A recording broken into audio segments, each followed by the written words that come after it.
Passage jusqu'à l'art cistercien. Vous avez des modèles derrière nous. Ah, tout n'est pas cistercien. Tout a l'origine, d'une manière ou d'une autre, avec le système.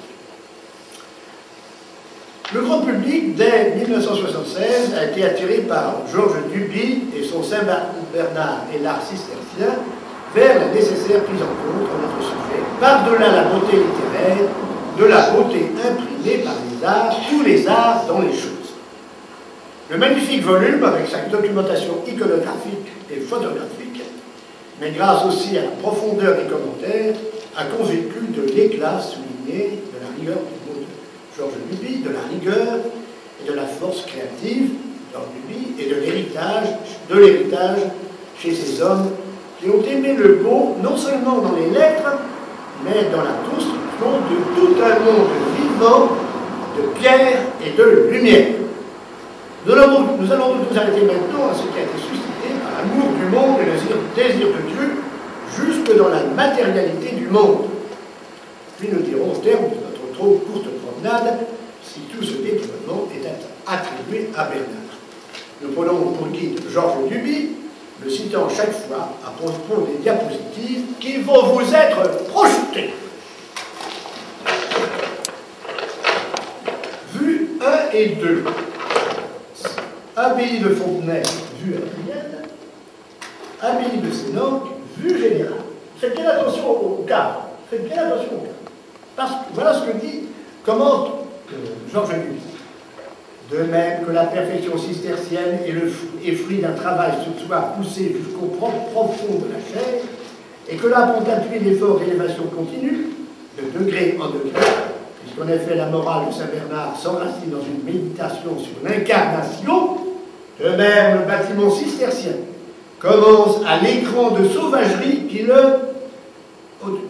que le monastère autour de lui protège. Les forêts de Clairvaux, par exemple, sites de plaine, Fontenay et de sa ou de montagne, c'est donc, voilà ce que nous avons pu voir en fait. Vue 3 à 5. Successivement, l'abbaye de Fontenay, le pigeonnier, la forge, le scriptorium, le nord. Abbaye de Sénanque, le Geoffroy. Que dit Georges Duby à ce sujet? À l'origine d'un progrès que l'idéologie cistercienne se garde de situer ailleurs que dans la temporelle, je ne suis pas d'accord avec cette phrase. Le bâtiment débute donc à ces gestes très humbles, très humiliants, exténuants, par quoi se trouve dominée la végétation primitive. Près de l'oratoire, près des cantonnements de l'équipe monastique, s'élèvent aussi des ateliers. Vue 8 à 11. Abbaye de Fontenay, le cloître. Le cloître de Louvain. Abbaye de Sénanque, le cloître et le clocher. Galerie du cloître. Qu'en pense Georges Duby? Au centre de la clairière, au centre de la clôture, le cloître est donc figure, celle d'un paradis rebâti, une ère où la domestication du chaos forestier parvient à son terme, où tout le cosmique redevient collection ordonnée, accord musical. Du 12 à 14, abbaye de Sénanque, bas-côté de l'église abbatiale, abbaye de Fontenay, l'église, abbaye de Sénanque, nef de l'église abbatiale.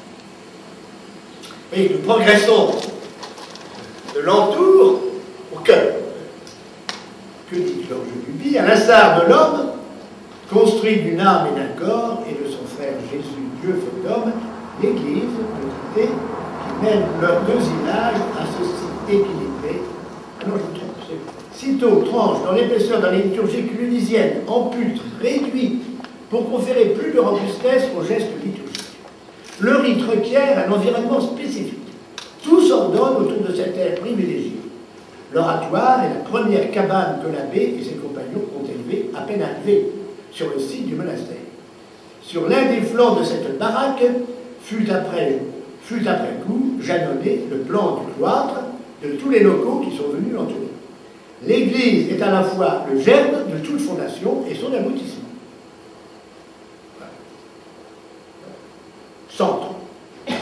j'ai dernière vue, abbaye de Sénanque, le chapiteau du cloître, abbaye de Fontenay, l'église, la façade, abbaye de Sénanque, le chevet de l'église et le clocher. Commentaire. À l'instar de l'homme, construit d'une âme et d'un corps, et de son frère Jésus, Dieu fait homme. L'Église qui mène leurs deux images, associées, équilibrées, la droite, trajectoire d'une flèche dardée vers la perfection, et le cercle des mouvements éternels, où tout changement se résonne. Voilà. Qui aime l'amour. Or, aimer l'amour forme un cercle. C'est par le fait qu'il n'y a aucun terme à l'amour, le cercle. Mais elle est verticale. Merci.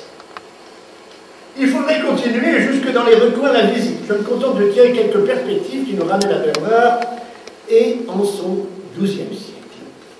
1. Ce qui se voit en grand dans l'aménagement du territoire et de l'architecture pourrait se constater dans l'art de l'enluminure et dans la musique haineuse. Sitôt y a affirmé les mêmes orientations de rationalité pour une alliance plus claire du corps, qui est aussi l'être et son, et de l'esprit humain, qui est mémoire, intelligence et volonté. 2. Rien de la spiritualité cistercienne ne se comprend vraiment sans ce lestage de l'amour des lettres par l'amour réfléchi de la matière. Par là, il apparaît que toute la dynamique du perfectionnement humain qui est proposée par le grand mouvement cistercien ne tient que par la considération de l'incarnation de Dieu dans tout l'humain, jusqu'à la matérialité de l'humain. 3. Le modèle ainsi schématisé a été reproduit dans des centaines d'exemplaires à travers toute l'Europe, de l'Irlande aux États baltes, de la Norvège jusqu'à la Sicile. Norvège, tiens, quelque chose de Norvège. On dénombre 535 fondations ou affiliations, dont 336 revenant à Clairvaux, dans les premiers siècles qui ont suivi la naissance. Environ 4400 établissements de Cluny, en comparaison, au milieu du XIIe siècle. Ceux-ci étant souvent de simples prieurés. Mais le modèle passe en dehors de l'ordre, chez les moines noirs, les chanoines réguliers, les chartreux, selon une libre circulation des solutions les meilleures. Le monde économique et social est lui aussi mis en mouvement de l'intérieur, notamment en ce qui concerne le progrès de l'agriculture, le drainage en particulier, des marais, et la pré-industrie des moulins et des forges.